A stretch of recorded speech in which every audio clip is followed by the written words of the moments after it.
지금은 학교 교육이 의무화 교육이 되어가지고 선생이 학생을 선택할 수가 없고 학생이 선생을 선택할 수가 없죠.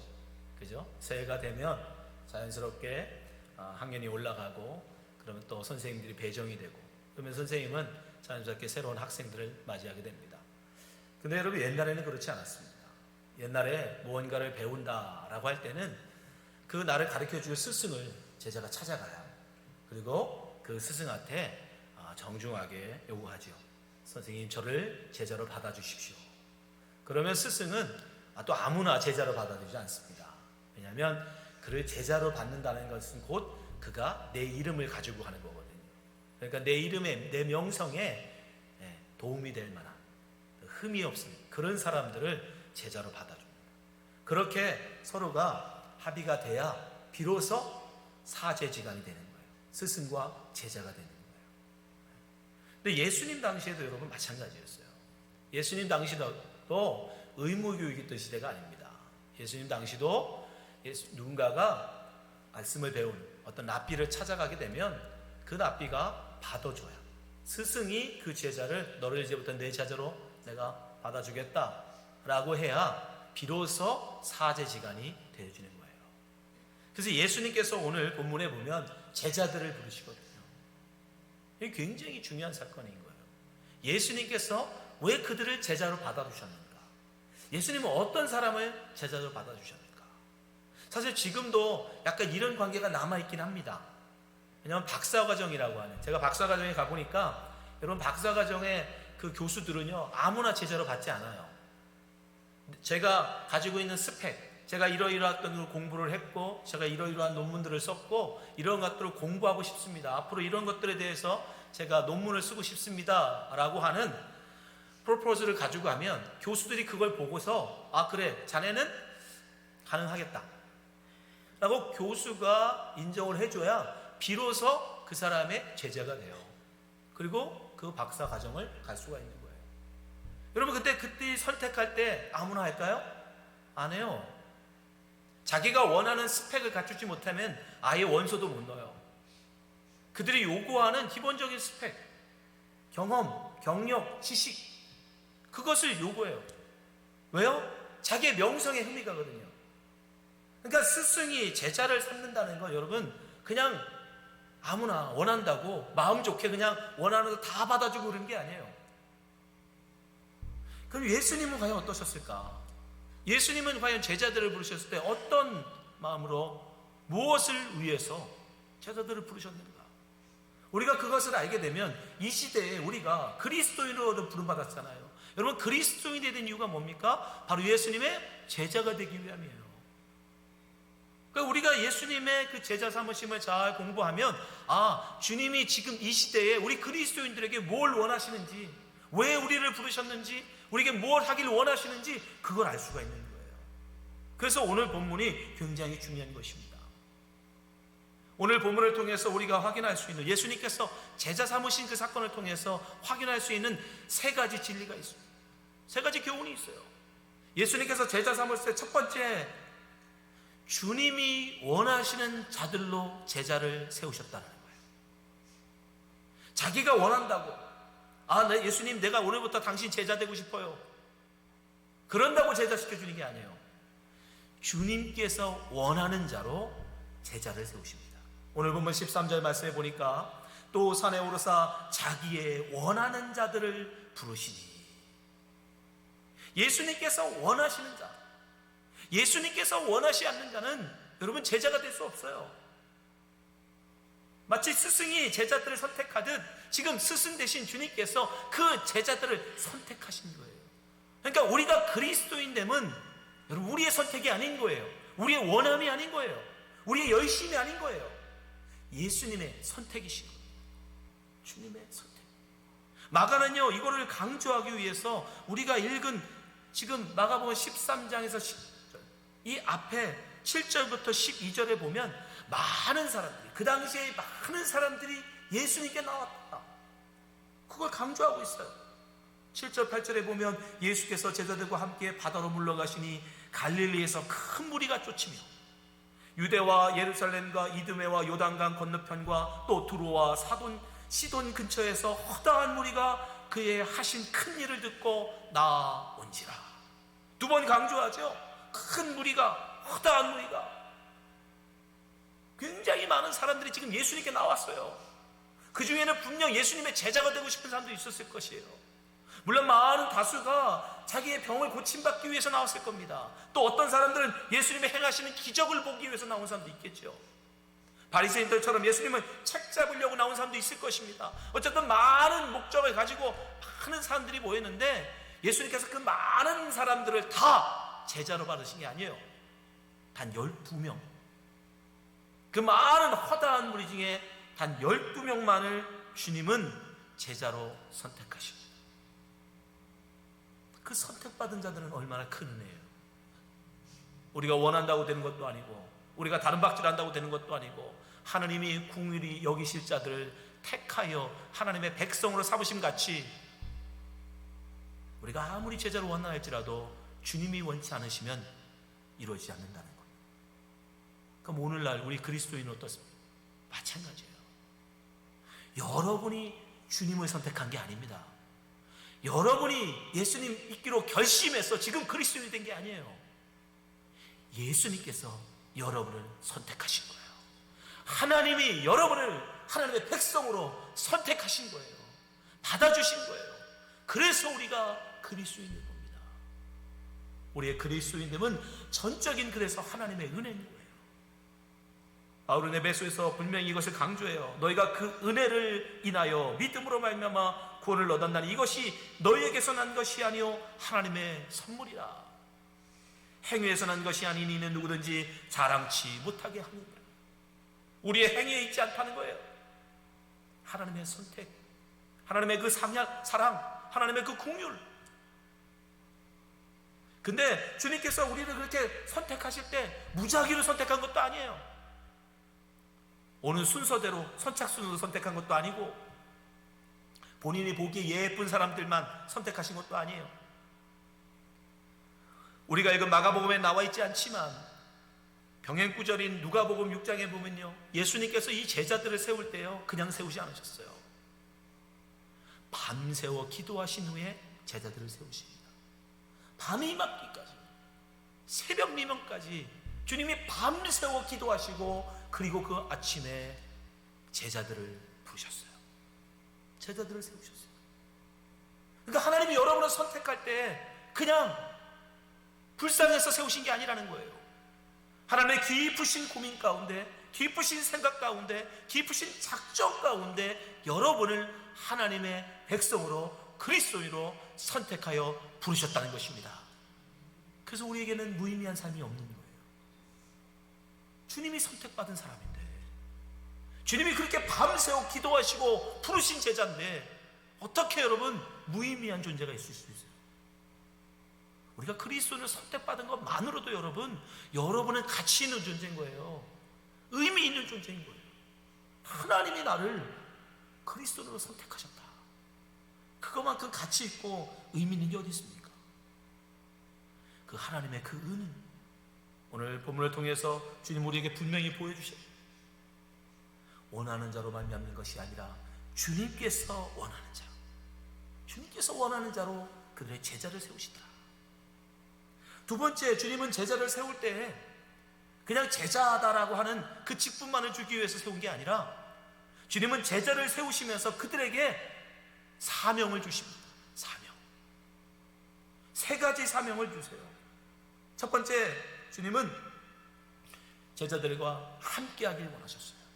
14절 본문에 보니까 이에 12를 세우셨으니 이는 자기와 함께 있게 하시고, 함께 있게 하시고. 왜 주님은 제자를 세우시고 그들과 함께 하라고 하실까요? 주님과 함께 하면 뭐가 의미가 있을까요, 여러분?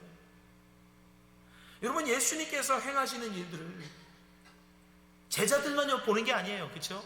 몇몇 가지는 그렇지만 대부분은 많은 사람들 앞에서 기적을 행하셨고요, 말씀을 전하셨어요. 근데 제자들에게는 특별한 게 있었어요. 많은 사람들 앞에 말씀하실 때는 비유만 하십니다. 씨 뿌리는 자의 비유. 그죠? 비유만 하세요. 그 비유의 의미에 대해서는 그들에게는 말씀 안 하세요. 누구에게만? 그들이 다 떠나가고 저녁에 제자들만 모인 자리에서 그들에게만 비유를 가르쳐 주세요. 말씀을 가르쳐 주시고, 말씀의 의미가 뭔지, 그 가르치신 의미가 뭔지 그 제자들에게만 가르쳐 주시는 거예요. 그리고 주님께서 왜 제자들과 동고동락하셨을까? 24시간 왜 동고동락하셨을까? 여러분, 이건 그 당시의 교육법이에요. 지금은 우리가 요리를 배운다고 할 때 어떻게 합니까? 학원부터 가자.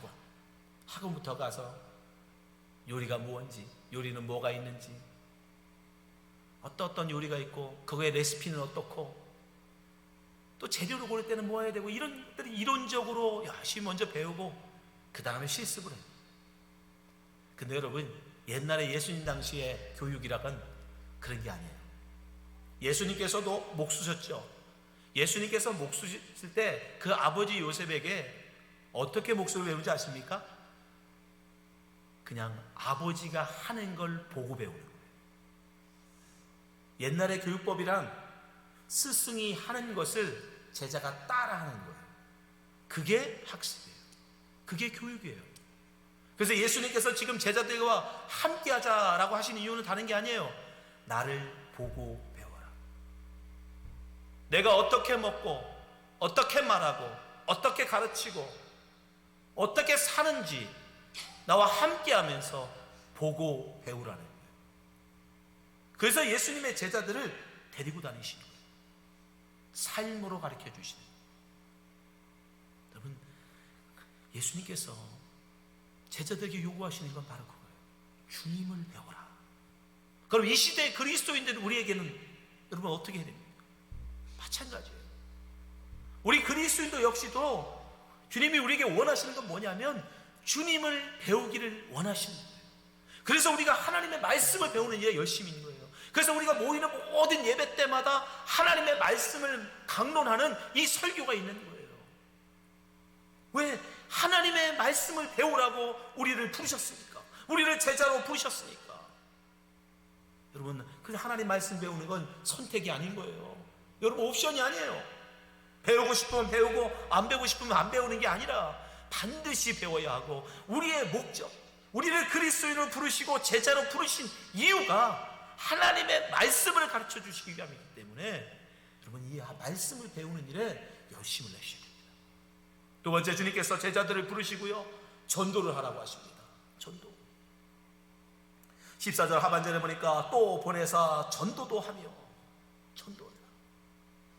근데 이 전도라는 게 여러분, 우리가 지금은 이 전도라는 게 와전돼 가지고 교회 다니지 않는 사람에게 가서 교회 나오세요, 우리 부흥회 있으니까 이번에 25일 날 우리 부흥회 참석하세요.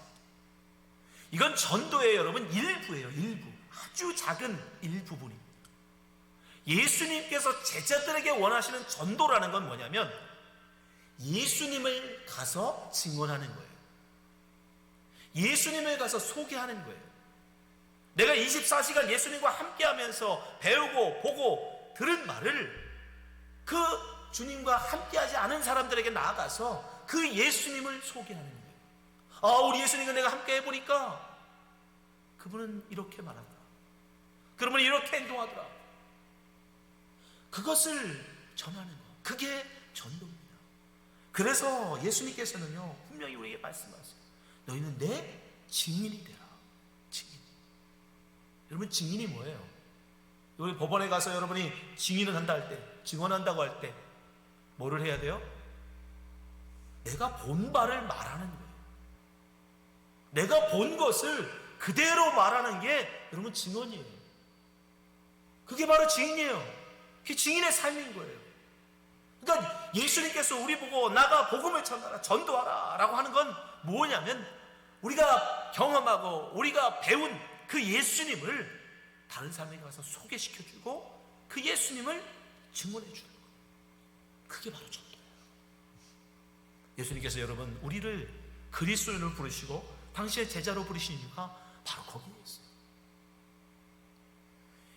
이런 성령이 우리 가운데 임할 때 역사한다고 예수님 말씀하십니다. 사도행전 1장 8절 보니까 오직 성령이 너에게 임하시면 너희가 권능을 받고 예루살렘과 온 유대와 사마리아와 땅끝까지 이르러 내 증인이 되리라. 성령. 그래서 우리에게 성령 충만을 우리가 간구하는 것입니다. 여러분, 우리는 그리스도인으로 부름받았고 예수님의 제자가 되어야 됩니다. 그 제자에게 요구하시는 게 뭐냐? 우리 스승 대신 예수님을 다른 사람들에게 소개하라고, 전하라고. 그러려면 어떻게 해야 돼요? 바로 우리가 예수가 되어야 되는 거예요. 우리가 예수님에게서 배우고 본바들을 우리가 예수로서 살아내야 되는 거예요. 그때 우리는 여러분 복음을 전할 수 있는 겁니다. 나타낼 수 있는 거예요. 여러분, 초대교회 성도들이 어떻게 전도했을까요? 로마 제국이 그렇게 핍박을 하고 예수 믿는다는 걸 알기만 하면 그 재산을 다 몰수해버리고 그들을 끌어다가 여러분 그 콜로세움에 세우던 그 시대에 어떻게 가서 여러분 전도합니까? 나 예수 믿습니다 라는 말 한마디만 해도 잡혀가는 그 시대에 어떻게 가서 여러분 전도했을까요? 예수로 살아냈던 거예요. 예수로 삶을 살아낸, 예수다운 삶을 살아내는 거예요. 원수조차도 사랑하고 원수조차도 미워하지 아니하고 그를 위해서 기도하는 그 예수 그리스도의 사랑, 아낌없이 그 모든 것을 내어주시는 그 예수 그리스도의 그 사랑, 그것을 여러분 그들의 이웃에게, 그들의 동료들에게 삶으로 전했던 거예요. 보여줬던 거예요. 세상 사람과는 다른, 세상 사람들은 아이고 죽겠네, 내 이 상황에서 어떻게 살아, 나 못 매달아 죽을 거야 라고 하는 그런 상황 속에서도 주님 감사합니다, 그 상황 속에서도 기뻐하고 즐거워하는 그 삶으로 살아낸 거예요. 그러니 그들이 충격을 받죠. 저가 도대체 뭘 믿길래 저럴까? 어떻게 그 사자 앞에서도 담대할 수 있을까? 어떻게 그 죽음 앞에서도, 그 활활 타오르는 그 불길 속에서도 어떻게 저들은 찬송할 수 있을까? 어떻게 감사할 수 있을까? 나도 저가 믿는 그 예수라는 사람을 알고 싶다. 여러분, 초대교회 전도는 바로 그거였어요. 예수님은 당신의 제자들을 전도하라고 부르셨어요. 마지막으로 주님께서 제자들을 부르시고 그들에게 귀신 쫓는 권세를 주셨어요. 귀신을 쫓아내요. 15절 말씀에 보니까 귀신을 내어 쫓는 권세도 있게 하려 하십니다. 주님께서 제자들을 부르시고 그들에게 귀신을 쫓아내는 권세를 그들에게 주십니다. 그로 말미암아 그들이 나가서 정말 예수 그리스도의 이름으로 귀신들을 쫓아내요. 누가복음 10장 17절에 보면 귀신 70인이 기뻐 돌아와 가로되 주여 주의 이름으로 귀신들도 우리에게 항복하더이다. 귀신을 쫓아내요. 그 당시에는 정말 많은 귀신의 역사가 있었죠. 제가 어릴 때에도 정말 귀신의 역사가 많았던 것 같아요. 뭐 툭하면 다 귀신이에요. 그래서 그 귀신을 쫓아내겠다고 여기저기서 굿을 얼마나 해야 되는지, 정말 그 굿하는 소리가 너무 시끄러워서 저 어릴 때부터 주님께서 부르시고 작정하셨던 것 같아요. 저 그렇게 그 소리가 듣기 싫었어요. 그 굿하는 소리가 얼마나 듣기 싫은지. 귀신을 내어 쫓는 권세, 제자들에게 주님께서 귀신 쫓는 권세를 주셨는데 과연 지금 이 시대의 그리스도인들은 어떻게 귀신을 쫓아내야 됩니까? 이건 선택이 아니잖아요. 주님이 우리에게 맡기신 사명이잖아요. 이 시대에 어떻게 여러분 귀신을 쫓아냅니까? 우리도 무당 불러서 구태야 됩니까? 아니에요, 여러분. 진리를 선포하시는 겁니다. 진리를 알지니 진리가 너희를 자유케 하리라. 주님 분명히 말씀하셨어요. 진리가 선포되면, 예수 그리스도의 복음이 선포되면 여러분 그곳에 자유함이 있습니다. 진리를 알지 못하고 공중 권세 잡은 마귀에게 끌려서 살아가는 세상 사람들, 여러분 예수님을 알지 못하고 복음을 알지 못하고 살아가는 모든 사람들은 사실 다 귀신 들린 거예요. 바로 귀신에게 붙들려 사는 겁니다. 이 마귀에게 붙들려 사는 거니까. 그들을 어떻게 자유케 하느냐, 그 어떻게 쫓아내느냐, 그들에게 복음을 전해서, 그들에게 예수 그리스도를 전해서 그들로 하여금 그곳에서 해방되도록, 자유함으로 우리가 그래서 복음을 전해야 되는 거예요. 여러분, 예수를 믿지 않고 지금도 붙들려 살아가는 사람들에게 여러분 복음을 전하지 않는다면 여러분 귀신 들린 사람을 보면서 여러분 가만히 방종하고 있는 거예요. 그들이 지금 마귀에게 끌려서 지옥불로 끌려가는데 어째 우리가 가만히 있을 수 있습니까? 그들에게 복음을 전해서 진리를 전해서 그들을 그 속박에서부터 구원해내야 돼요. 그것을 위해서 주님은 당신의 제자들을 부르셨다는 거예요. 마지막으로 주님의 제자들을 세우심에 어떤 의미가 있는가? 어떤 교훈이 있는가? 마지막으로 주님은 연약한 자들을 당신의 제자들로 세우셨다는 거예요. 연약한 자들. 오늘 본문 여러분 16절부터 19절까지는 전부 다 제자들의 이름입니다. 베드로, 안드레, 야고보, 요한, 빌리, 바들로메, 마태, 도마, 알페의 아들 야고보, 다데오, 가나니, 시몬, 그리고 예수님을 팔 가룟 유다. 이 12명의 제자들의 이름이 나와 있어요. 근데 여러분 우리 알잖아요. 이 제자들 중에 정말 변변한 제자가 있습니까? 당시의 어부들은요 천대받던 사람들이에요. 정말 할 것이 없을 때에 가서 선택한 직업이 어부였어요. 또한 마태는 어떻습니까? 그는 세리예요. 당시 사람들이 손가락질하는, 매국노라고 손가락질하는 그런 사람이에요. 정말 자격이 없고 전혀 부족한 사람들. 심지어 가룟 유다는 어떻습니까? 예수님을 은 30에 팔아먹는 사람. 예수님이 그걸 몰랐을까요? 예수님은 분명 알고 계셨을 거예요. 예수님은 이렇게 부족하고 정말 형편없는 사람들을 당신의 제자들로 삼으셨다는 거예요. 그러나 여러분 이 세상의 스승들은 어떻습니까? 아까 말씀드린 대로 여러분 이 세상의 스승들은요 절대로 자기 명성에 흠이 갈까봐 자격이 없는 제자는 받지 않아요. 스펙을 갖추지 않으면 절대 제자로 받지 않습니다. 그가 자기 이름을 가지고 자기 제자라고 하는 것 자체가 자기에게 자기 이름에 먹칠을 하는 거라고 생각해요. 그래서 자격이 없으면 절대로 제자로 받아주지 않습니다. 예수님 당시에 랍비들도 마찬가지예요. 예수님 당시에 랍비들도 이왕이면 똑똑하고 자기가 가르쳐서 자기가 그것을 잘 배울 만한 그런 사람들을 뽑았어요. 근데 예수님의 제자들은 아니라는 거예요. 근데 우리 예수님은 전혀 그런 스펙도 갖추지 못하고 똑똑하지도 못하고 전 많은 것을 배우지도 못했습니다. 주님은 그들을 당시의 제자로 삼으셨다는 겁니다. 이들만 그렇습니까? 아니에요. 초대교회 그리스도인으로 부름받은 사람들이 다 그래요. 고린도서 1장 26절에 보면 바울 사도가 고린도 교회에 있는 성도들을 향해서 이렇게 얘기합니다. 형제들아 너희의 부르심을 보라. 육체를 따라 지혜 있는 자가 많지 아니하며 능한 자가 많지 아니며 문벌 좋은 자가 많지 아니하도다. 그러나 하나님께서 세상에 미련한 것들을 택하사 지혜 있는 자들을 부끄럽게 하려 하시고 세상에 약한 것들을 택하사 강한 것들을 부끄럽게 하려 하시며 하나님께서 세상에 천한 것들과 멸시받는 것들과 없는 것들을 택하사 있는 것들을 폐하려 하시나니 이는 아무 육체라도 하나님 앞에서 자랑하지 못하게 하려 하심이라. 자격이 없고 부족하고 연약함에도 불구하고 하나님은 그런 사람들을 당신의 제자로 삼으셨다는 것입니다. 그것이 은혜죠. 왜 주님은 이런 사람들을 제자로 삼으셨을까요? 바로 제자를 세우시다 할 때 이 세우다, 이 세우다라고 하는 단어 FES는 여러분 만들다라고 하는 의미가 있어요. 창조하다, 만들다, 형성하다. 하나님은 그러니까 주님은 연약하고 부족하고 자격 없는 사람들을 불러서 제자로 빚으시려고, 제자로 만드시려고 그들을 부르셨던 거예요.